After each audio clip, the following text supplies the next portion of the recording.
안녕하세요. 제임스입니다. 5월 2일 일요일입니다. 내일이면은 벌써 5월 달에 첫 거래일이 시작이 되죠. 4월 달의 시장은 지수가 이제 신고가에서 쭉 조정을 받으면서 마무리가 됐고요.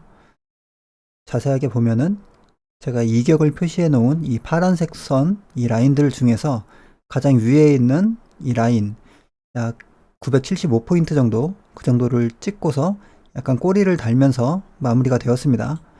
지금 이 지수의 위치는 이 구간은 어느 정도 이격이 발생되고 있는 구간이기 때문에 이 구간에서는 뭐 기관이 사냐, 뭐 외국인이 사냐, 누가 파냐 이런 거를 보기보다는요.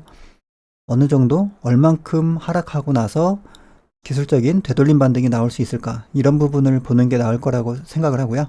수급보다는 이 파동에 대한 부분과 이격에 대한 그런 부분을 보면서 어느 구간까지 하락할 수 있을지 대응에 대한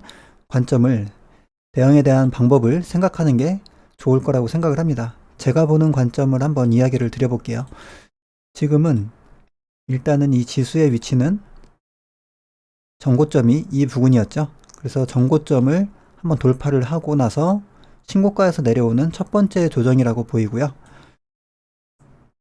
신고가에서 내려오는 조정이기 때문에 하락하고 나면은 되돌림 반등은 분명히 나올 거라고 저는 생각을 하고 있습니다.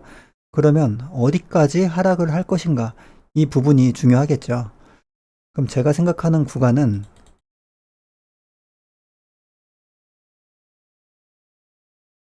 여기 이 첫 번째 라인, 첫 번째 선과 두 번째 선 이 사이에서 되돌림 반등이 나올 수 있지 않을까? 이렇게 지금 생각을 하고 있고요. 물론 여기에서도 내일이라도 당장 여기서 되돌림이 나올 수도 있겠죠. 하지만 이 대응의 관점, 계좌를 지키기 위한 보수적인 관점으로 보면 이 정도 라인에서는 되돌림이 나올 수 있지 않나 이렇게 생각을 하고요. 최근에 조정을 받았던 그리고 반등이 나왔던 그런 박스를 한번 그려볼게요. 여기서부터 요 정도 하락이 나온 이후에 되돌림이 나왔었고,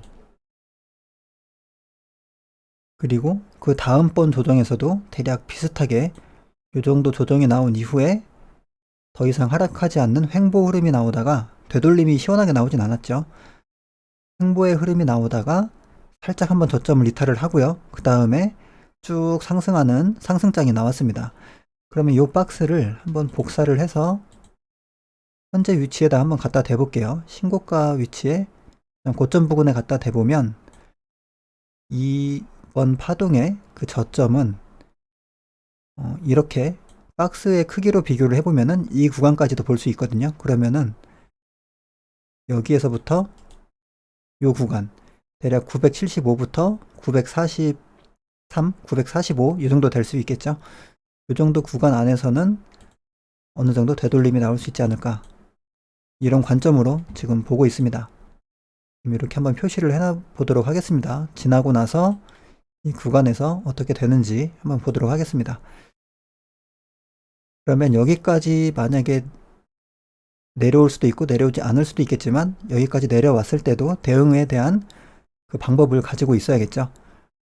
지금 지수의 위치를 다시 한번 보면 환율은 쭉 지금 내려가고 있는 추세고요. 그리고 RSI 지표는 이전에도 말씀을 드렸었는데 대략 이 정도 구간까지 올라오면 조정이 나올 수 있다. 이렇게 말씀을 드렸었죠. 그래서 지금 조정이 나오고 있고 RSI 값으로 보면 이 정도 구간이 과매도 구간에 들어오게 되거든요. 그러면은 아직까지 과매도 구간으로 들어올기에는 조금은 더 하락할 구간이 남았다. 이렇게 볼 수도 있겠고 지금 미국 시장도 조금 하락하면서 마무리가 되었죠. 그래서 조금 더 빠지게 되면 과매도 구간에 들어오게 되고 그렇게 되면은 조금은 더 기술적인 반등이 나올 수 있는 그러한 구간에 접어들게 된다. 이렇게 생각을 하고 있습니다. 그러면 중요한 부분은 또 한 가지가 어떠한 종목들을 대상으로 매매를 해야 할 것인가. 이런 부분이 또 중요하게 생각을 해봐야겠죠. 이 부분에 대해서는 한번 지난 영상을 예를 들어보면서 말씀을 드려볼게요. 카카오페이 관련주에 대한 영상을 한번 찍었었고, 그리고 대선 관련주, 그리고 두나무, 창투사 관련주들에 대한 영상을 찍었었는데, 그 이후의 흐름을 한번 보면서 과거에 생각했던 부분들이 맞게 진행이 되었는지 한번 보도록 하겠습니다. 우선 지난주에 하나투자증권 우선주 같은 경우에 말씀을 드릴 때 이 상승폭의 절반 부근에서 아마 반등이 나올 수 있지 않나 이렇게 말씀을 드렸었는데요. 이 부근에서 예상대로 반등이 잘 나왔습니다. 저는 비록 여기서는 매수가 되지가 않았습니다. 지수가 하락을 하고 있어서 지수의 하락하는 그 지수라는 부분을 반영을 해서 여기서 한번 매매가 이루어졌고요. 전저점을 이탈을 하면서 여기서 반등이 나왔죠. 여기서 매수가 안 됐기 때문에 여기서 한번 되돌림 반등이 크게 나왔는데요. 그래서 이 구간보다도 조금 더 빠진 구간 0.5 라인 부근에서 반등이 한번 나왔기 때문에 이 구간보다 조금 더 빠진 대략 이 정도 구간으로 매수 자리를 잡고 있었는데, 그래서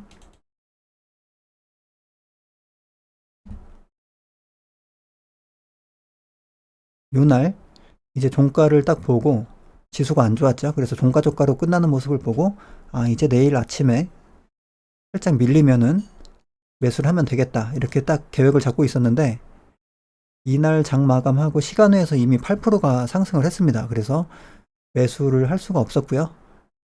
바로 갭을 띄운 이후에 살짝 눌림을 주고 상한가가 나왔습니다. 이걸 한번 분봉으로 보면 딱 지지 라인이 보이긴 하더라고요. 여기에서 한번 되돌림 파동을 크게 주었고요. 그리고 지지를 하다가 이날에는 그 지수가 안 좋았기 때문에 한번 종가 부근을 살짝 밀렸는데, 시간외에서부터 갭을 띄우면서 상승을 한번 만들어냈고요. 그리고 나서 상승 이후에 이 라인을 지지를 하면서 반등이 나왔고, 다시 한번 지지하고 더 이상 하락하지 않는 그런 흐름 이후에 여기서 이제 반등하려는 그런 모습을 보여주고 급반등이 나왔습니다. 이때 좀 신경을 많이 써서 이 지지하는 모습을 보고 아마 이 정도 이 지지하는 모습을 보고 지지 라인보다 더 높이 올라가고 지지 라인까지 하락하지 않는 이 정도 구간에서 매수하기에 좋은 타이밍이었다고 생각이 되는데요. 이때에는 제가 자세하게 보지를 못해서 대응을 하지 못했고요. 조금 더 낮은 구간을 생각을 하고 있었기 때문에 이 구간을 좀 놓쳤던 것 같습니다. 결과적으로 놓고 보면 이 종목이 크게 반등이 나왔고요. 이 종목이 반등이 나올 것이라고 예상을 했었죠. 그러면 중요하게 생각할 수 있는 부분이, 보통 매매 기법이라고 하는 그 기법에 대한 부분이 있죠. 제가 하는 방법도 있고 그 부분에 대한 부분을 생각을 해보면 어떤 자리에서 기법의 자리에서 반등이 나오는데요. 결국에는 모든 종목이 반등이 나오는 게 아니고 좋은 종목을 골랐을 때 반등이 나오죠. 그러면 우리가 기법이라는 것을 생각을 할 때 반등이 나오는, 파동이 나오는 종목을 고르는 연습을 꾸준하게 하는 게 좋다고 생각을 합니다. 그게 옳은 방향이라고 생각을 하고요. 그래서 하나투자증권 우선주를 골랐더니 결과적으로 반등이 잘 나왔다 이렇게 생각이 되고, 우리기술 투자나 AT넘 같은 경우에는 그렇게 크게 하락이 나오지가 않았습니다. 이 전저점으로부터 이격을 벌리면서 떨어지는 구간이 없었죠.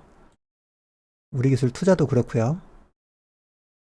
그렇기 때문에 이 종목보다는 하나투자증권 우선주를 보고 있었는데, 여기서 전저점 이탈이 한번 나왔고 되돌림이 나오고 다시 한번 이탈이 되면 매수를 하려고 했는데요. 놓쳤던 부분이고,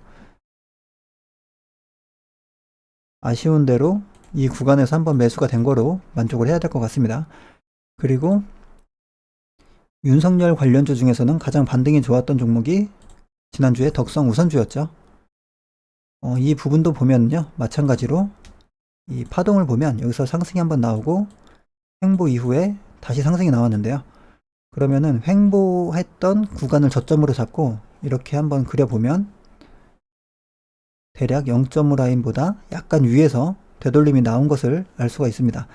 그만큼 강한 종목이었기 때문에 0.5 라인보다 조금 위에서 반등이 나왔고요. 같은 종목인 덕성을 보면 이 종목도 마찬가지로 1차 상승 이후에 지지하는 흐름을 보이고 급등이 나왔는데, 이 구간도 지지했던 라인을 이렇게 그려보면요, 이 상승폭에 여기서 1차 상승, 2차 상승한 2차 상승분의 절반만큼 하락을 하고 나서 되돌림이 나온 것으로 지금 볼 수가 있습니다.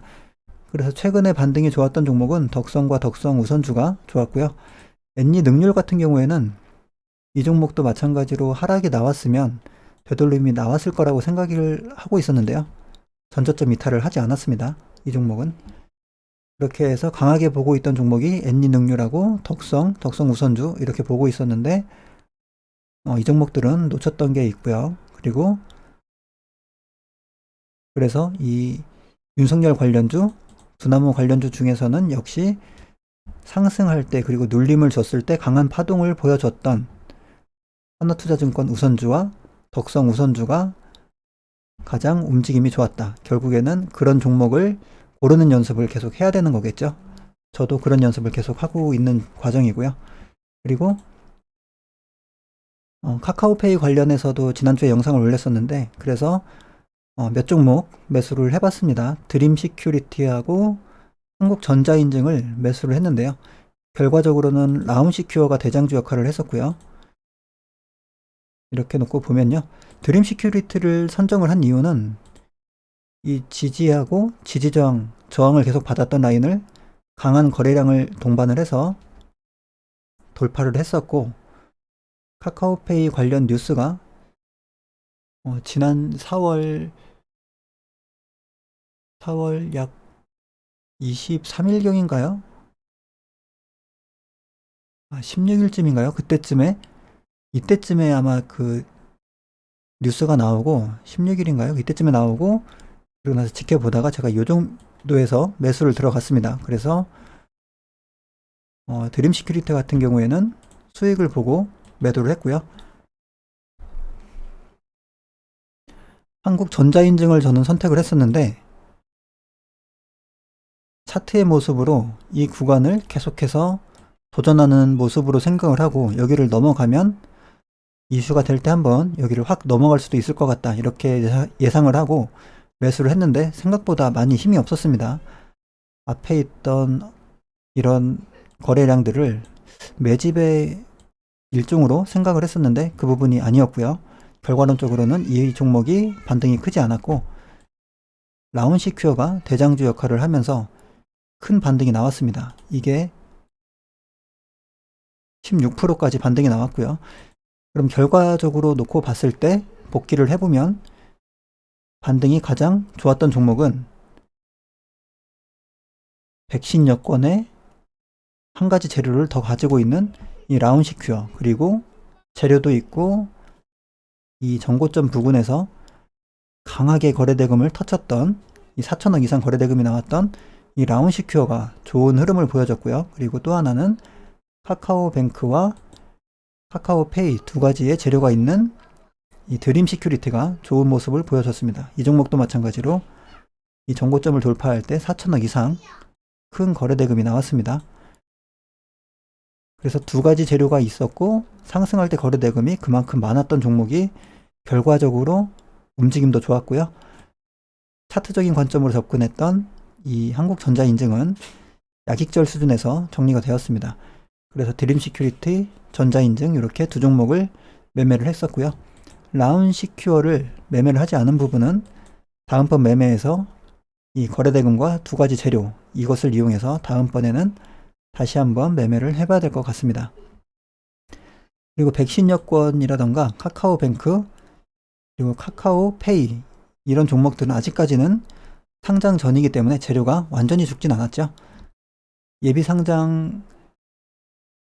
예비심사 청구서를 제출을 하면서 단기적으로는 기대감이 소멸이 돼서 지금 하락이 나오고 있는데, 아마 그 상장이 가시권 안에 어느 정도 들어오게 되면은 다시 한번 어느 정도의 지지 흐름과 반등하는 흐름이 나오지 않을까 생각을 하고 있습니다. 그래서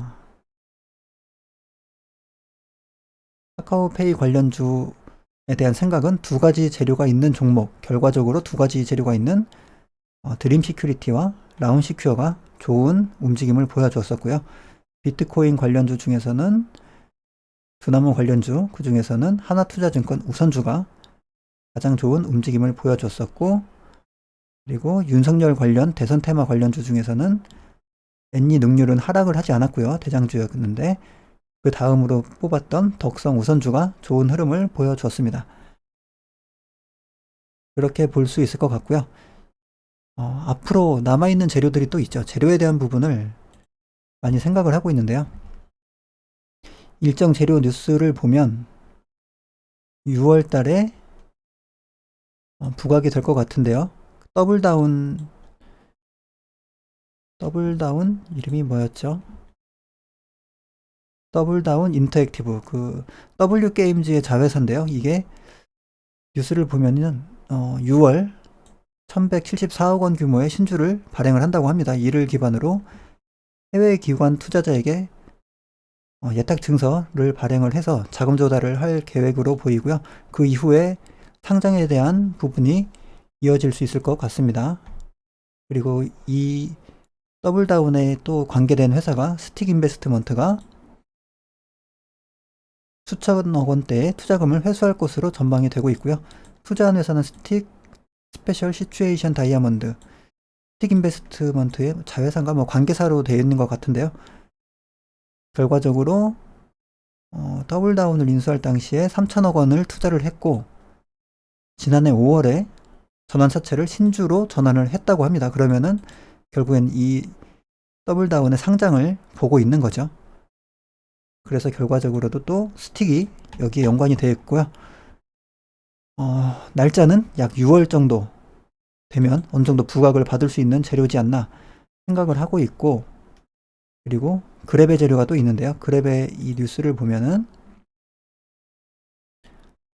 최근에 DPC가 그랩 재료로 크게 상장을 했는데 기업 인수 목적 회사 스펙 합병을 통해서 7월 나스닥에 상장할 계획이다라고 어떤 예상하는 이런 뉴스가 있습니다. 그러면 7월 달이라고 하면은 7월 달이면은 5월이나 6월 중에 어느 정도 좀 깊은 조정이 나오거나 횡보 지지하는 흐름이 나왔을 때는 진입을 할 생각이고요. 또는 여기에서 너무 큰 이격이 발생된다면은 또 진입을 해볼 생각을 가지고 있습니다. 이미 이 구간에서 그랩의 재료로 여러 번 매매를 해서 이 구간에서 매도를 해서 괜찮은 수익을 한번 봤었기 때문에, 그리고 아직까지 재료가 남아있기 때문에 두 가지 재료가 있는 거죠. 더블다운하고 그랩의 재료가 아직 두 가지가 남아있기 때문에요. 어느 정도 조정이 나오면 다시 한번 재진입을 하려고 지금 계속 관찰을 하면서 상황을 보고 있는 중입니다. 그리고 다른 종목들로는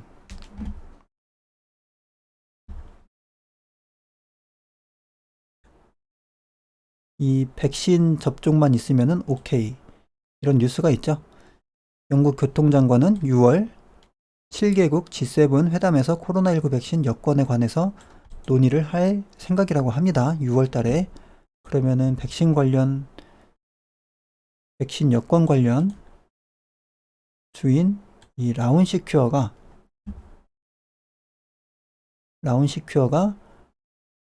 카카오페이에도 재료가 연관이 되어 있기 때문에 보안 관련주로서, 그래서 눌림 이후에 적당한 자리를 잡으면 백신 여권 플러스 카카오페이에 대한 이슈가 될 때 다시 한번 반등을 할 수 있지 않을까 생각을 하고 있습니다. DPC하고 라운시큐어를 계속해서 관찰을 해봐야 될 것 같고요. 라운시큐어도 여기에다 놓고, 지금 이 관심 종목 창을 보면 지금 시간이 너무 오래됐기 때문에 간단하게 빠르게 한번 훑어보도록 하겠습니다. 오텍 같은 경우에는 지금 코로나 확진자가 늘어나다가 약간 주춤하고 있고, 그러면서 약간 시장의 관심도 멀어지고 지수도 안 좋아지고 있기 때문에 내려오고 있고요. 계속해서 어느 정도 그 평단가를 줬었는데 저는 매도를 하지 않았고요. 계속 가지고 있는 상태입니다. 그리고 동성제약도 계속해서 뭐 본전가를 줬었는데요. 이 구간인가요? 본전가를 줬었는데 계속 보유를 했더니 지수 하락할 때 빠지고 있고, 대성창투도 물려있는 중이고요. 동신건설 이 종목도 물려있고, IOK라던가 이런 종목들도 지금 어느 정도는 이격이 발생되고 있는 충분한 눌림에 들어오고 있지 않나 생각을 하고 있습니다. 그리고 메가스터디 같은 경우에도 지금 상한가 이후에 상한가 때 1,000억 원 정도 거래대금이 나왔고 쭉 하락하고 있는데요. 조금 더 하락하면은 이제 타이밍을 잡아서 지수하고 연관을 지어야겠죠. 지수와 지수 상태와 계좌의 보유 물량에 따라서 이제 진입할 타이밍을 보고 있습니다. 이 자이언트 스텝 같은 경우에도 지금 상승 폭의 절반 조금 아래까지 지금 하락을 하고 있는 중이고요. 상승할 때 거래대금이 4천억 이상씩 여러 번 나왔고 좋았기 때문에 되돌림은 어디선가든 나올 거라고 생각을 하는데요. 지금 상승을 한 이후에 이 눌림이 나올 때 일명 쫄쫄이라고 하죠. 쫄쫄이처럼 계속해서 이렇게 쫄쫄쫄 빠졌기 때문에 언제 반등이 나올까를 지금 생각을 하고 있고, 이제 절반보다 아래 구간으로 가고 있기 때문에요. 적당한 시점에서 진입을 할 생각을 하고 있습니다. 그리고 최근에 상승을 했던 이런 충분한 조정 이후에 다시 되돌림이 나오는 이 바지텍 매드, 이 종목도 보고 있고요. 최근에 강했던 종목들이 그 진단 키트 관련주, 코로나 치료제 관련주 뭐 그런 쪽들이 좀 강했었죠. 그리고 카카오 엔터 관련된 종목도 있고, SG 이런 종목들도 지금 상한가 이후에 쭉 하락을 하고 있는 그런 과정에 있습니다. 적당한 타이밍을 계속 보고 있고, DPC도 마찬가지로 이 종목은 이제는 전저점, 전고점 여기를 다시 지지를 한번 했는데요. 지지를 할지 또는 더 내려올지 지수 상황에 따라서 달라질 거라고 생각을 하기 때문에 계속 관찰을 하고 있고, DNC 미디어 이런 종목도 그대로 지금 하락을 하고 있죠. 그리고 나서 지수가 만약에 더 많이 내려온다 그러면은 최근에 강했던 종목들, 휴마시스 이런 종목들 절반 라인은 여기지만요, 거래 대금이 이때에도 2천억씩 4천억 5천억 6천억 올라갈 때마다 점점점 증가하는 거래 대금이 나왔습니다. 그리고 쉬지 않고 상승을 했고요. 그렇기 때문에 이 절반 라인을 한 번에 기다리면 오지 않겠죠, 이렇게 강한 종목이. 그래서 적당한 눌림 자리에서 보고 자리를 준다면 진입을 할 생각이고요. 포스코 강판 거래대금이 꽤 많이 터지고 있고, 최근에 철강 관련된 종목들이 강한 모습을 보여주고 있죠. 그래서 이런 종목도 지수의 영향으로 내려오게 된다면은 매수를 해봐야 되는 그런 종목으로 보입니다. 지수의 하락 때문에 온다면은 반드시 매매를 해야 되겠죠. 개별적인 악재가 아니니까. 그리고 구리 관련주 이구 산업도 있고요. 깊은 조정이 나왔을 때도 이런 종목들을 매수를 하려면은 비중 조절을 잘 해서 여유 자금을 항상 남겨놔야겠죠. 그리고 수젠텍, 엔디포스 최근에 좀 강했던 거래대금이 상당히 터졌던 이런 종목들이 있고요. 엑세스바이오 실적이 계속해서 적자가 나오던 종목인데 작년에 흑자 전환을 했고 12월 달에 큰 흑자가 나왔고 3월 달에 1,800억 엄청난 흑자가 나왔습니다. 엑세스바이오에서.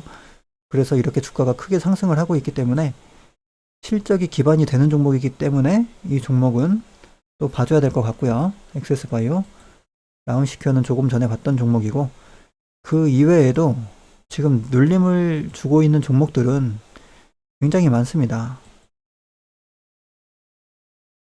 온다고 다 사다가는 계좌가 터져나가겠죠. 그렇기 때문에 좋은 종목들 잘 선정을 해서 계좌 관리하면서 이 지수가 어느 정도 이 구간에 들어오게 된다면은 매매 대응 전략을 잘 생각을 해서 강한 종목들 위주로 매매를 해봐야 될 것 같습니다. 영상이 많이 길어졌습니다. 오늘 영상은 이 정도로 마치도록 하고 마무리하기 전에 4월달 계좌부터 한번 보고 마무리를 하도록 하겠습니다. 4월달 마무리는 이 두 계좌 합산으로 117만원 정도, 약 200만원 넘게 수익이 났었는데요. 250인가? 그 정도까지 났었는데 150 정도 이렇게 줄어들면서 지수 조정과 함께 줄어들면서 100만원 초반대로 마무리가 되었고 7개월 연속 그 적은 금액이지만 꾸준하게 수익이 났고요. 그리고 다른 계좌도 있죠. 다른 계좌에서 DPC에서 수익이 많이 나서 다른 계좌하고 또 키움 계좌도 합하게 되면은 합산으로는 약 350만원 정도로 마무리가 된 것 같습니다. 어쨌든 공개하고 있는 계좌에서 뭐 다 공개는 하고 있지만 이 기록하고 있는 계좌에서 100만원, 110만원 정도 수익이 나면서 마무리가 되었고 이제 7개월 차를 넘어서서 이제 8개월 차에 접어들고 있고요. 목표 금액까지는 대략 300만원 정도, 연 50%를 내는 목표까지는 300만원 정도 남아있고 이제 시간으로는 약 5개월 정도 남아 있습니다. 그리고 연복리 80% 연수익을 내기 위해서는 아직까지는 좀 갈 길이 머네요. 이렇게 보고 이 계좌의 방향을 보면 이제는 목표 금액에 딱 턱걸이를 하고 있습니다. 저도 이번 달의 그 수익은 요번 조정에 어떻게 대응하느냐에 따라서 크게 나눠질 거라고 생각을 하기 때문에 요번 조정을 잘 매매 대응을 해봐야 할 것 같습니다. 영상 보시는 분들 5월 달에도 성공 투자하시기 바라고요. 오늘 영상 여기서 마치도록 하겠습니다. 감사합니다.